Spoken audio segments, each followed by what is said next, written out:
Makisaya kasama ang 13 magbabarkada, tuklasin ang buhay ni Jose Rizal mula sa kanyang mga yapak hanggang sa kanyang huling hantungan. Kwentuhan, Gulo ng Rizal Park, tawanan, at kasiyahan. Dito lang yan kung saan ang Triviarkada ang aarangkada. Triviarkadas, 7 a.m. on Mondays.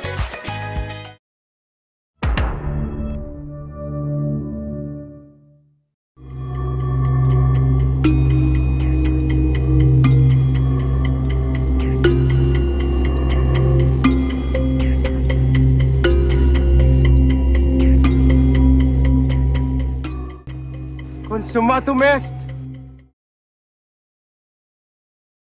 Sa kasaysayan ng Pilipinas, iisa lang ang kinikilalang pambansang bayan. Ang taong nagbuwis ng buhay, hindi sa labanan, kundi sa pamamagitan ng kanyang mga salita. Jose Rizal.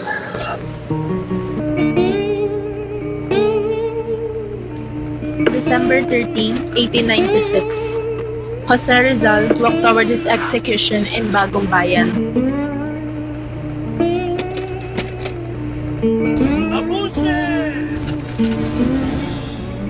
Isang putok,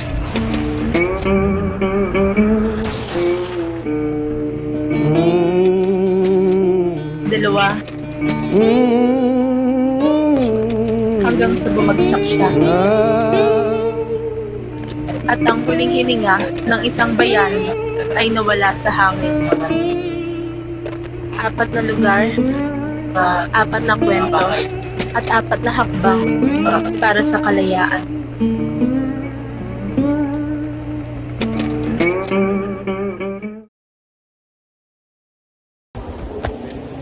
Okay guys, ready na? 1, 2, what's up sa inyo mga ka-Triviarkada? Welcome back mga nga po pala sa Carlos Miguel. And my name is Tristan. Welcome sa Triviarkada TV kung saan kami po ay magdi-deliver sa inyo at sasamahan nyo kami. At papakita namin sa inyo muli ang buhay ni Rizal. Today, we're not just talking about trips, but we're going to walk through the history. So kami ang Triviarkada ang magbibigay sa iyo ng makasaysayang trivia ni Rizal. Yes. So ano pang hinihintay nyo? Tara na, let's go papunta sa Rizal.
Hi mga Triviarkada! Ako si Marian Magnao. Ako si Lee Porcena.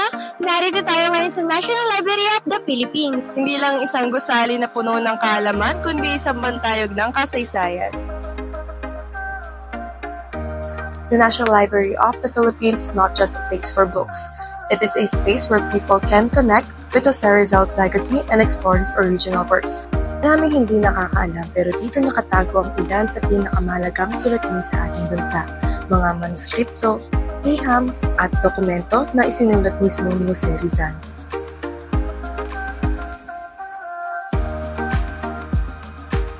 Ito ang orihinal na manuscript ng Noli Me Tangere.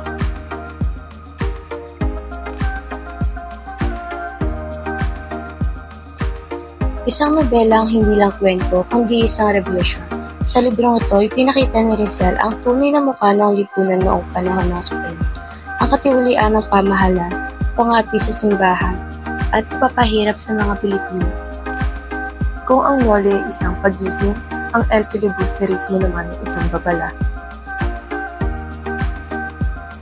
Mas madilim, Mas matalim, mas puno ng hinanakit. Isa itong patunay na hindi lang kwento ang isinulat ni Rizal, kundi isang mapanganib na mensahe laban sa mga mapang-abuso. Pero hindi lang iyon ang mga naiwan niya. Narito rin sa National Library of the Philippines ang pinakamakapangyarihang isinulat niya, ang Mi Ultimo Adios, ang huling tula na kanyang isinulat bago siya marilin sa bagong bayan. Dito sa National Library, nakatago ang mga isinulat ni Rizal, mga nobelang komisyon sa bayan. Pero, saan nagtapos ang kwento ng kanyang buhay? Sa isang lugar na puno ng pait, pag-asa, at misteryo.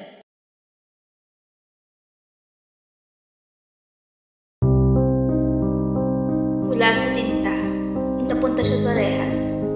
Ang susunod nating destinasyon ay ang Port Santiago, ang lugar kung saan niya ginugol ang kanyang huling mga araw bago siya barilin sa bagong bayan. Hi mga Trivia Arcadas, ako nga pala si Loy at nandito tayo ngayon sa Intramuros kung saan naganap ang huling kabanata ni Rizal. Pero higit sa kanyang pihitan, ang Intramuros ang saksi sa laban niya para sa bayan. Tara na, sumama kayo sa akin. Ang Intramuros ay isang makasaysayang poder sa lungsod ng Maynila. Itinayo ito noong panahon ng mga Espanyol bilang sentro ng kanilang pamamahala sa Pilipinas. Ngayon, isa itong tanyag na destinasyon para sa mga turista at historiador na nagbibigay ng sulyap sa mayamang kasaysayan at kolonyal na arkitekto ng bansa. Kamusta? Ako nga pala si Nathaniel. At dito sa likod ng mga makakapal na bato, ikinulong si Rizal. Ang 56 na araw mula Nobyembre 3 hanggang Desyembre 29 noong 1896. At sa huli mga gabi niya dito, isinulat niya ang Mi Ultimo Adios. Ngunit, hindi lang ito basta kulungan. Port Santiago mismo ang naging tahimik na saksi sa kanyang huling mga araw, huling hakbang at huling laban. So guys, papasok na kami sa dungeon. Hello kayo guys. Kailangan namin yung mukha kasi dungeon nga di ba?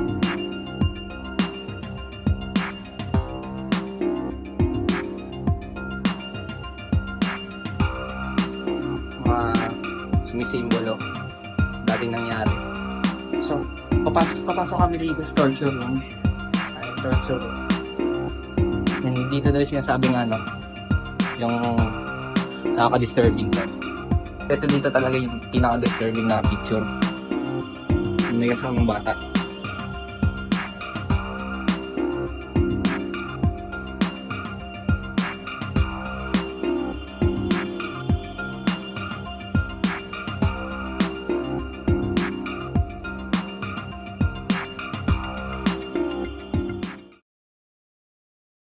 Hi guys! I am Raven H. Gallardo from Trivia Arcadas at dito sa Museo ni Rizal matatagpuan ang kanyang dating kulungan, ang kanyang huling tahanan bago ang kanyang pagpitay. Dito din sa kanang bahagi ng gusaling ito ay huling isinagawa noong 1953 para maging museo at maging dambana ng ating pambansang bayani. Dito sa lugar na ito matatagpuan ang mga gamit ng Rizal, kasama na rin ang kanyang ginamit sa kanyang pagsulat. Ang 5 mahalagang gamit ni Jose Rizal ay una, luma at tinta. Ito ang kanyang pangunahing kasangkapan sa pagsulat ng mga akda tulad ng Noli Me Tangere at El Filibusterismo. Pangalawa, ang baril. Ito ang kanyang sandata sa pakikipaglaban sa mga Espanyol sa dapitan. Pangatlo ay ang mga libro. Mahalaga sa kanya ang mga libro sapagkat ito ang nagbigay sa kanya ng kaalaman at inspirasyon sa kanyang mga ginawa. Pang-apat ay ang lente. Mahilig si Rizal sa pagkuha ng litrato, kaya't ang kanyang lente ay isa sa kanyang mahalagang gamit. Pang-5, ang pina at papel. Ito ang kanyang ginagamit sa pagsulat ng mga liham at iba pang mga dokumento. Pero hindi lang sa Museo ni Rizal nagtapos ang kanyang huling mga oras. Dahil matapos ang 56 na araw sa kanyang selda, inilipat siya rito sa Raha Suliman Theater na dating infantry quarters ng Fort Santiago. Hello mga trivia arcadas. Ngayon na dito tayo sa Raha Sulaiman Theater. Dati itong military barracks or yung kwarto eskwela na nasira noong World War II. And dito rin matatagpuan yung chopper cell ni Dr. Jose Rizal, which dito niya in-spend yung last evening niya noong December 30, 1896. At sa umaga ng kanyang pagbitay, mula dito sa Fort Santiago, tahimik niyang tinahak ang landas papunta sa Bagong Bayan, ang kanyang huling hakbang.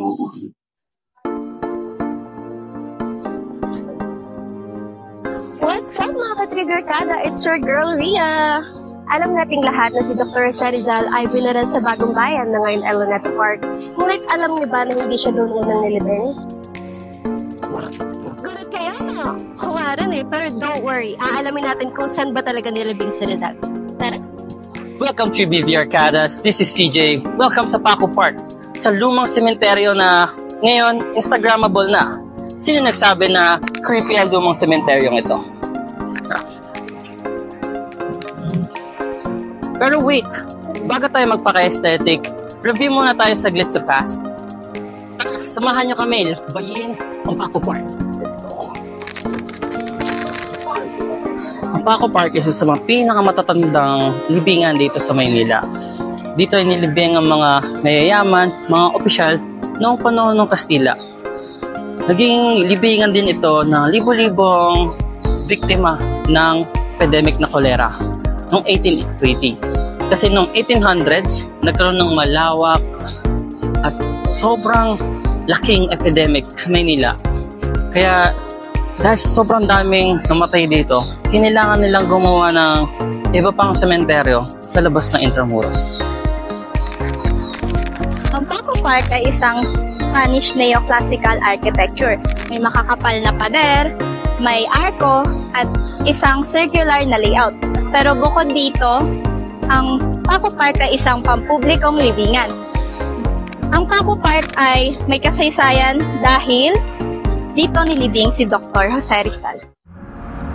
Matapos birilin si Dr. Jose Rizal noong December 30, 1896, ang mga Kastila ay hindi pinayagan ng pamilya na magkaroon siya ng dissenting libing. Kaya lihim na lamang siyang inilibing sa Paco Park nang walang pagkakakilanlan. Nais ng mga otoridad na burahin si Jose Rizal noon sa kasaysayan, pero hindi nangyari yon. Pagkalipas sa 16 years, inilipat ang mga labi ni Jose Rizal sa Luneta Park. Kaya tandaan nyo na sa Paco Park unang inilibing si Rizal bago sa Luneta.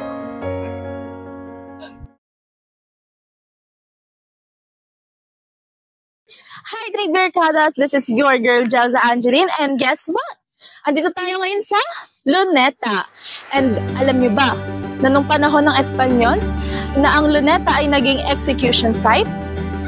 O diba, hindi nyo alam yon? At dito rin binaril ang ating pambansang bayani na si Dr. Jose Rizal. Paano nga ba nangyari yun? Tara, magbalik tanaw tayo.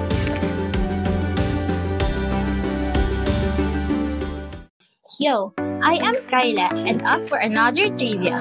So ganito yon. Isang araw bago siya patayin, binisita si Rizal ng kanyang ina na si Teodora at ang kanyang mga kapatid. At sa huling pagkakataon nito, may inabot siya kay Trinidad. Ito ay isang maliit na lampara.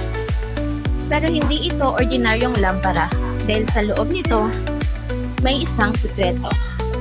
Nakapaloob ang isang liham na ngayon ay kilala natin bilang ni Ultimo Adios, ang kanyang pamamaalam sa mundo. Pero grabe diba?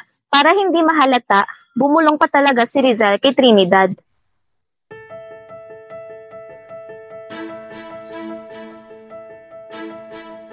What's up, Trivia Arcadas? This is Kat, and today's here's another trivia. Noong December 30, 1896, at 6:30 a.m., dumaan si Rizal dito, mula Port Santiago hanggang sa Bagong Bayan, kasama ang mga sundalo. Ito ang tinatawag nating final walk. Isipin mo yon, kung papunta ka sa isang lugar kung saan sure kang yun na yung huling lakad mo sa buhay. Pagdating dito sa execution site, nakatalikod si Rizal sa firing squad. Bakit? Kasi sa mga mata ng Espanyol, isa siyang traidor.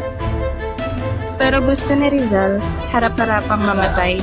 Ang problema, hindi siya pinayagan. Instead, pinaril siya sa likod para ipakita na isa siyang traidor. Pero bago siya bumaksak, dahan-dahan siyang lumingon at umarap sa langit. Matapos siyang barilin, hindi agad na ibalik sa pamilya niya ang kanyang katawan. Si Doña Teodora, nagmamakaawa sa mga opisyal para lang mailibing siya ng maayos, pero walang sumang-ayon. Buti na lang, may isang taong pumayag, si Mayor Manuel. What's up guys? This is Tristan and right now, nandito ako ngayon sa Rizal Monument.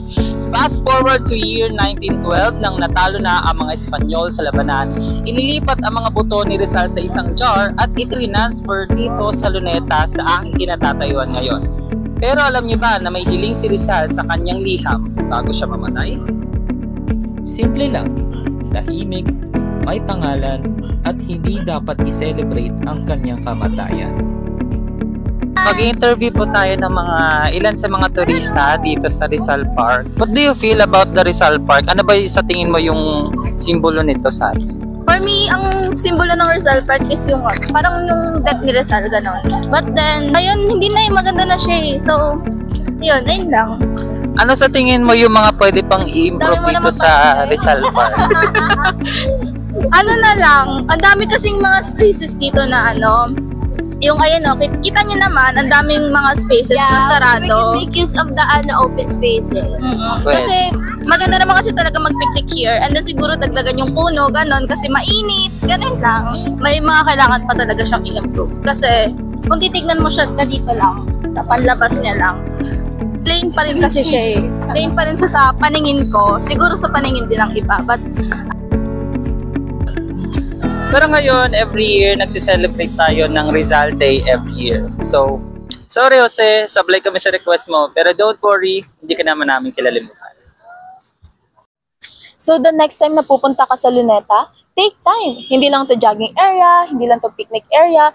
Lugar ito kung saan ang huling hantungan ng ating pambansang bayani. Grabe ha, ang dami nating nalaman today. May mystery, may history, at parang medyo may drama pa. Parang teleserye lang, pero real life. Oo nga imagine niyo ha, si Rizal, binilanggo, sinubukang pigilan, pero in the end, yung talina and tapang niya pa rin yung talagang nanaig. At di lang yun, alam niyo ba sa huling mga sandali niya ay may pa-secret message pa sa laptara? Parang action movie lang. Pero hindi fiction yun. Totoong nangyari ito. Yung mga sulat niya, yung paglalakbay, at syempre yung sakripisyo niya para sa bansa. Pero seryoso, kung may isang bagay tayong dapat maunin mula sa kwento ni Rizal, yun yung dapat di tayo matakot mangarap para sa bayan natin. Tama. Hindi naman kailangan na magsulat ng nobela o magpakabayani, hindi extreme. Minsan, simpleng pagiging mabuting tao lang sapat na. Like yung pagiging honest, pagiging masipag, o simpleng pagtulong sa kapwa, lahat ng yon may impact. Si Rizal, hindi lang siya subject, hindi lang siya nasa pera, isa siyang reminder for us. Reminder na tayo mismo ay may role sa kwento ng Pilipinas, na bawat isa sa atin ay may ambag sa makasaysayang Pilipino. Si Jose Rizal ang patunay na kung kaya ng isang tao o kaya ng isang Pilipino ay kaya din natin lahat. Sana na-enjoy nyo rin kasi kami, ang dami namin natutuhan at the same time, ang dami namin na-experience. Pero nakakapagod man, at least, masaya kami. So, kung gusto niyo pa ng gandang klaseng kwentuhan at kalokohan, like and share, subscribe, baka naman!